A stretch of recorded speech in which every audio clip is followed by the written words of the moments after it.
Hi, my name is Joe Jackson. I'm an interviewer, journalist, and broadcaster.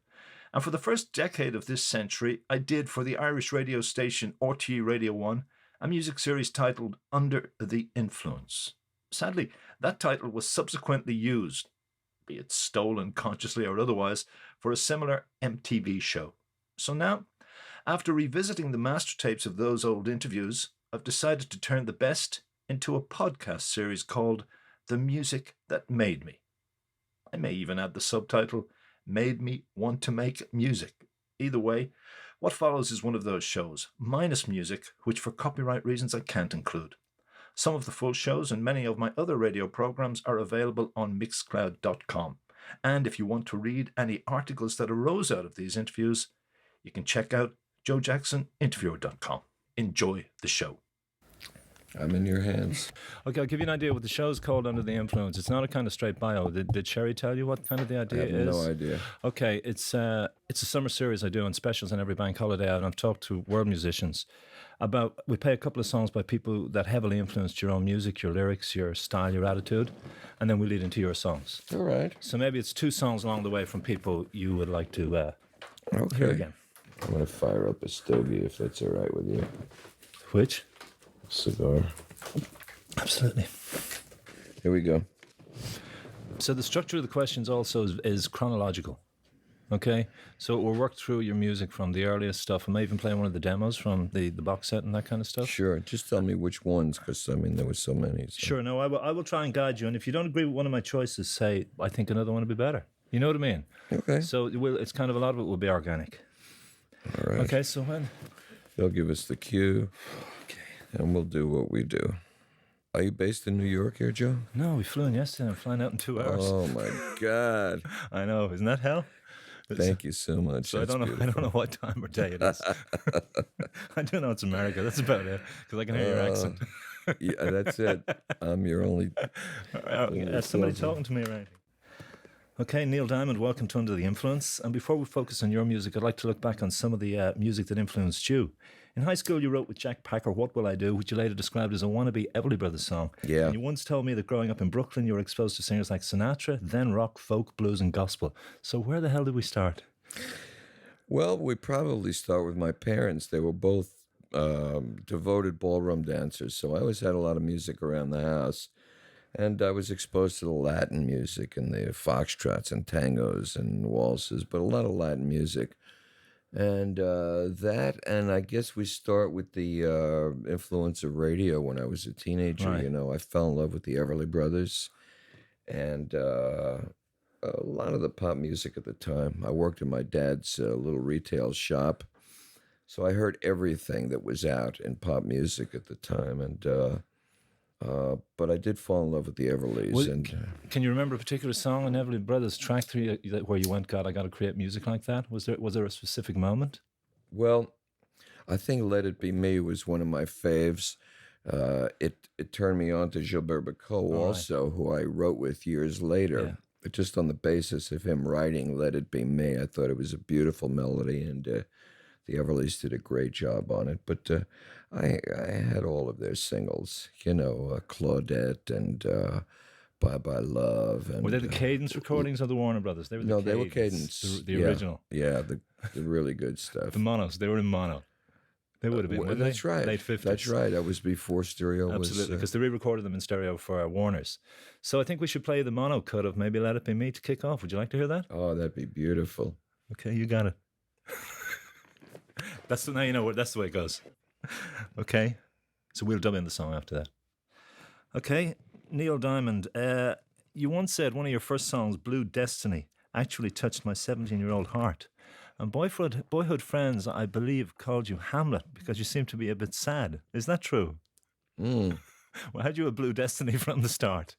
Blue Destiny was, I think it was the 5th song I'd ever written, and it was the first forward, total junk. Hear Them Bells was the first one. I wrote it to my girlfriend, and I should have been more careful because she ended up marrying me after that. So I learned the power of songs, but it was a little too late.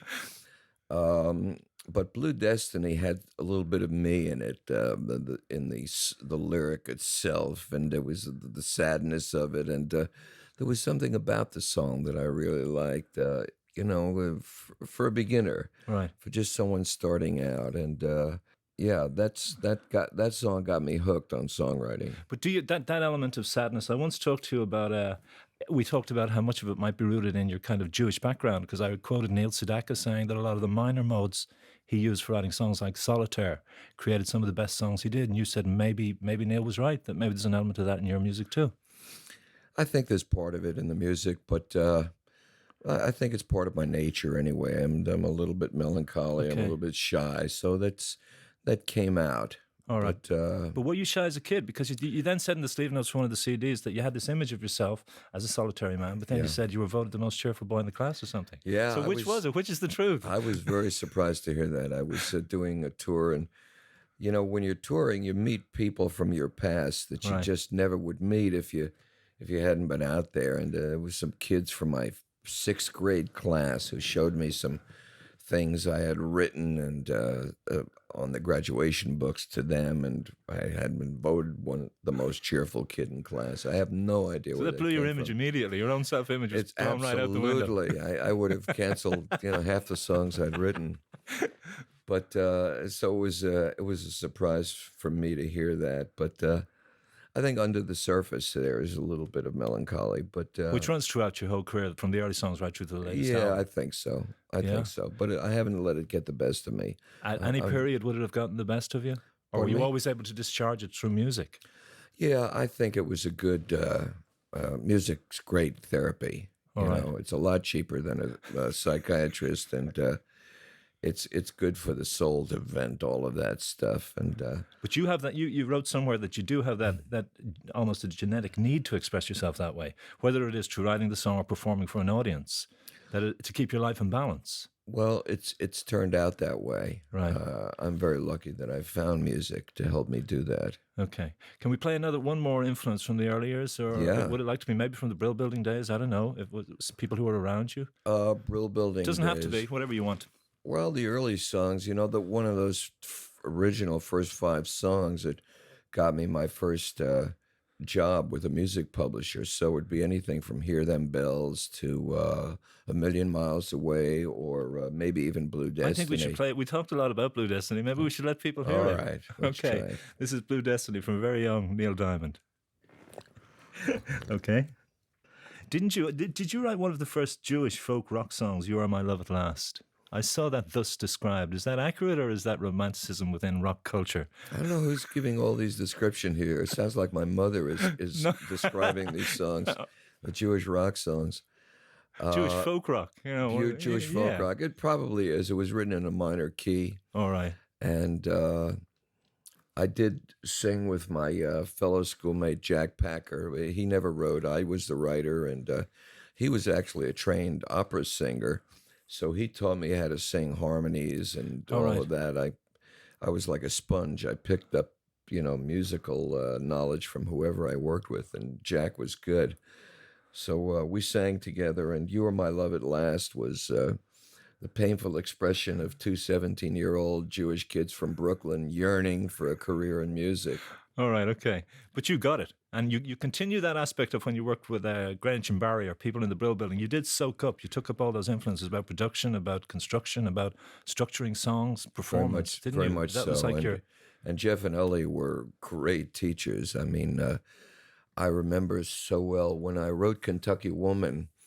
I wrote the chorus to impress Jeff, particularly the lyric, Kentucky woman, Kentucky woman, she get to know you, she going to own you. I wrote that for Jeff because I knew he'd really like that line. And at that time, I was trying to impress them. all right. They were producing me, and I wanted to make them happy. They were, the talented duo in the business. And when Phil Spector had a dozen Phil Les songs on the charts, Jeff and Ellie had co-written all 12 of them. All right. Do Ron Ron and Be My Baby and all the Great training ground. fantastic.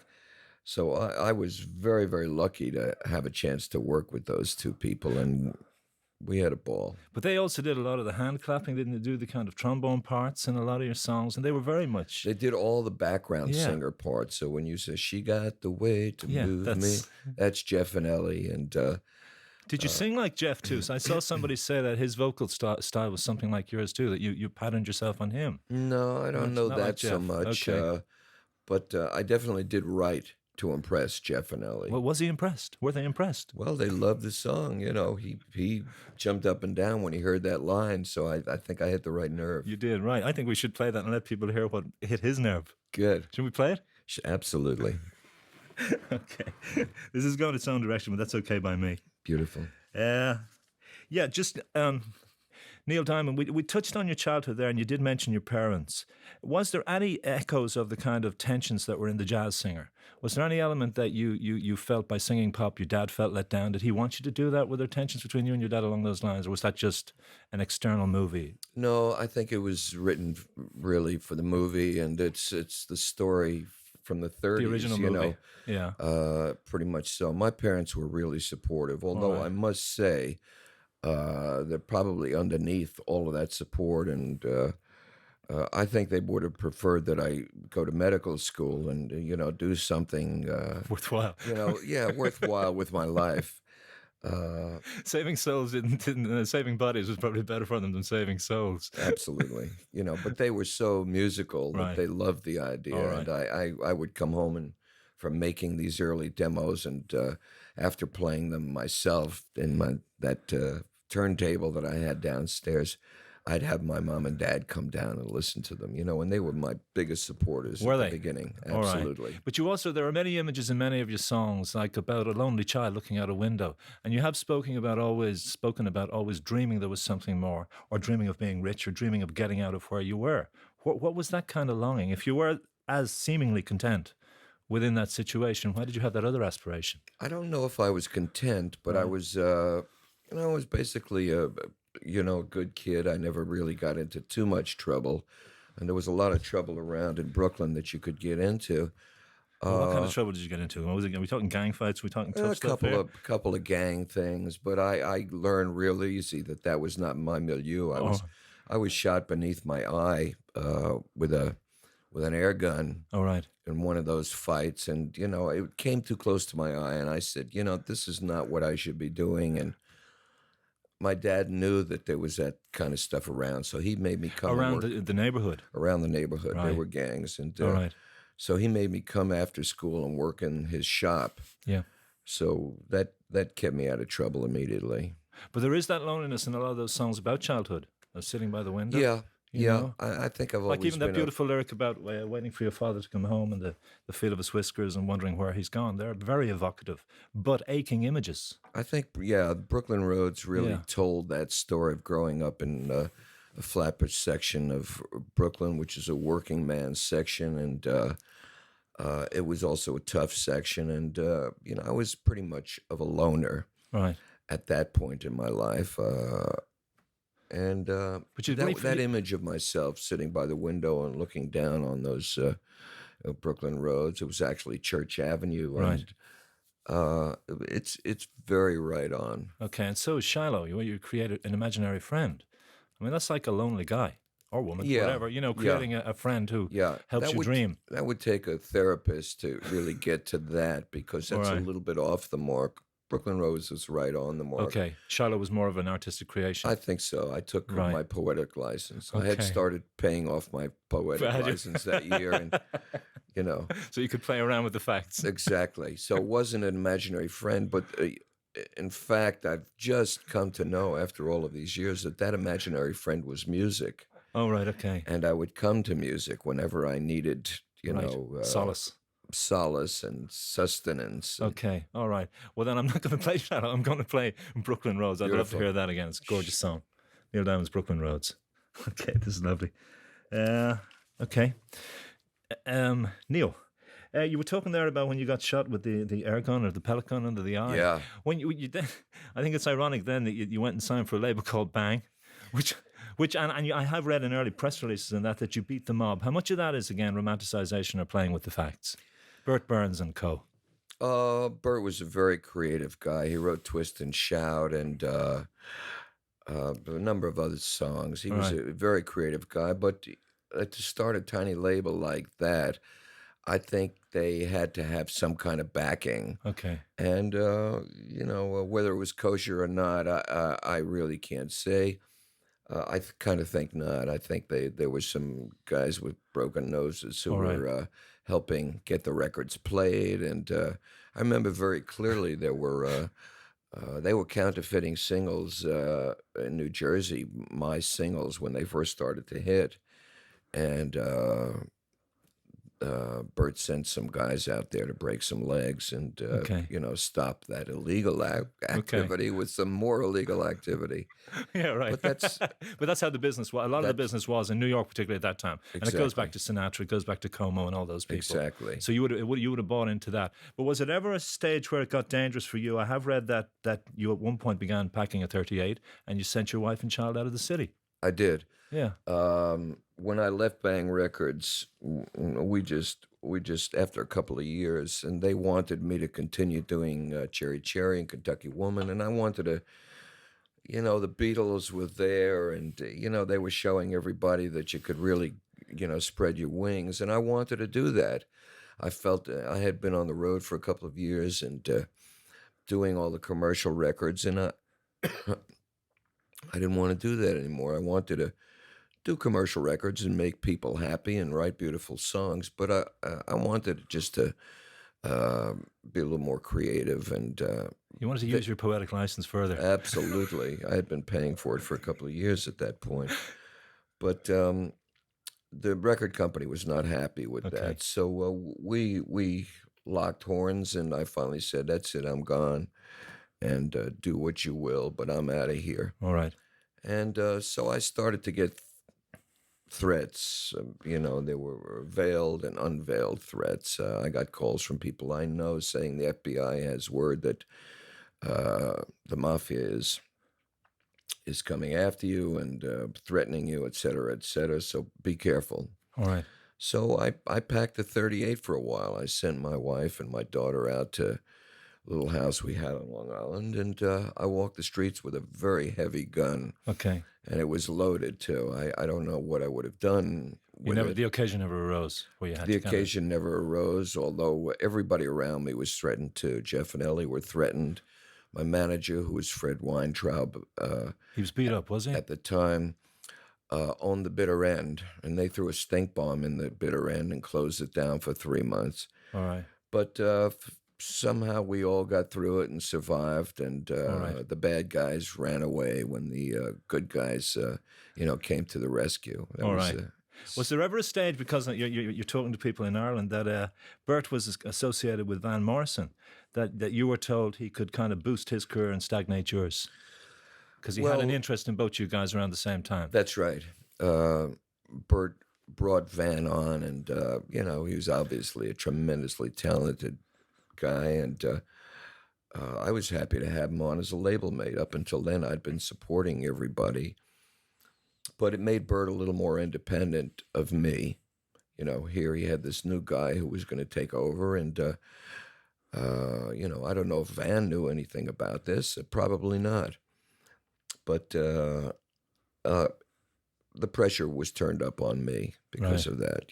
Okay, all right. So you said you wanted to get out of Bang because you wanted to do more mature, more your own different style of music. So can we pick a song from that era that you say, now this is where I really began to artistically spread my wings? Well, Brooklyn Roads and Shiloh they're of that time. They were of that time. Absolutely. They were not what Bang considered to be, my kind of song. They were not Cherry Cherry or Kentucky Woman or even Solitary Man. They went off in a different tangent. They became personal. Right. And the record company didn't want that. Okay, so what about where does And the Grass Don't Pay No Mind is around that era, isn't it? That's right. Would that have been one of the more mature? That's a very lyrical... Absolutely. The Grass Won't Pay No Mind never could have been written on Bang Records. Right. They would have, It's a staggering lyric. Squelched it. I mean, you say it was that was just almost like a stream of consciousness as opposed to relating an experience you had with a young woman by a stream in the grass or whatever. Absolutely. You're going to say that anyway, aren't you? No, that's absolutely what it was. It was stream of consciousness. A stream of consciousness, a wish, a desire, a dream, just an image that I had in my mind. And It's a very beautiful lyric, very Thank you. poetic lyric. And if you don't mind, I would like to play that. I'd love to hear it again. Okay, and the grass don't pay no mind. It's one of my favorite songs of yours. Thank you. It kind of was the soundtrack to a similar experience for me. So Uh-oh. you can't get too central, more central to a person's life than that. Okay. Okay, Neill, we're coming out of And the Grass Don't Pay No Mind. I want to talk about you launched yourself as a writer to it when you got involved with the Monkees. But just on that And the Grass Don't Pay No Mind, is it true that kind of Presley did record that around 69 in the Memphis sessions? When he first made us, he went back to Memphis for the first time in years. And I heard that you were booked to do the Memphis studios, and Chips Moman said, we want it for Presley. And you apparently said, or your people said, that's okay, I'll give up the week if Presley will cover one of my songs. And Presley apparently picked On the Grass Don't Pay No Mind.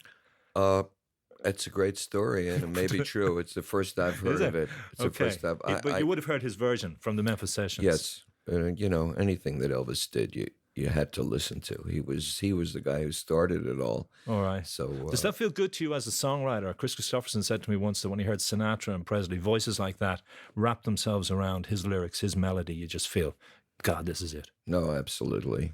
I mean, Sinatra recorded a few of my songs, but he does a beautiful version of Dry Your Eyes. Really? Yeah. Oh, I didn't know. You know that either. Here I'm teaching Neil Diamond all My about his own goodness. recordings. Fabulous version. I think he did probably the best cover version ever of Sweet Caroline. He did it with a swing big band orchestra, and I just fell in love with it all over again. All right, okay. So let's backtrack to the cover with the Monkees thing. That was kind of like you did I'm a Believer, and that showed people you were not just performing, you could write these great songs, and it was a huge hit with Don Kirshner. Of course, you got involved at that level. Exactly, but I was just beginning to have hits myself. Cherry Cherry was out, and that's really what attracted Don. He loved Cherry Cherry, and he called Jeff Barry and said, hey, why don't you get the kid over here, and maybe we can put some things together for the Monkees. And I didn't write anything special for them, but I played them some things we had on an upcoming album.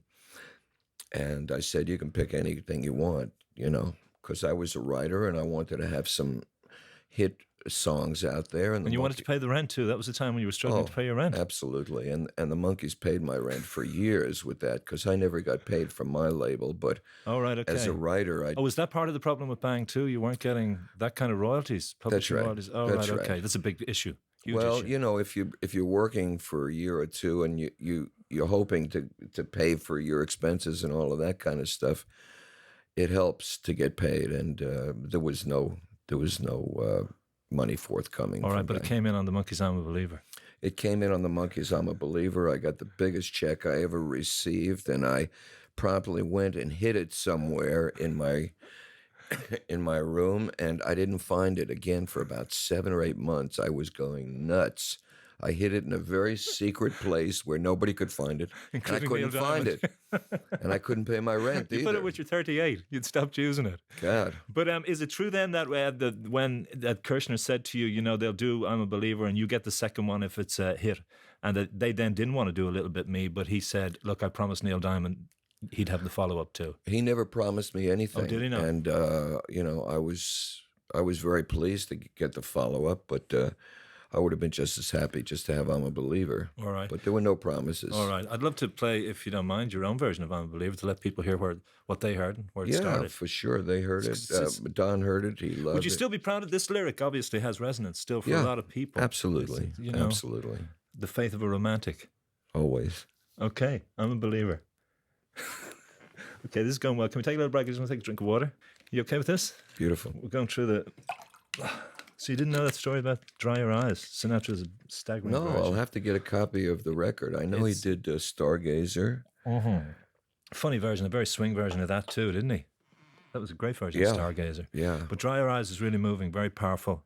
It was recorded the same session. I'm going to have to get it And it's now. on some reprise compilation box set as an outtake. Okay, good. Okay. Sherry, make sure I get a copy of that, okay? Yeah, it's on the reprise collection. Good. You got to buy a big, huge CD box set. That's all right. Hi, Joe Jackson here again. Thank you for listening to this edition of the Joe Jackson Interviews podcast. More can be heard, as I said, at joejacksoninterviewer.com.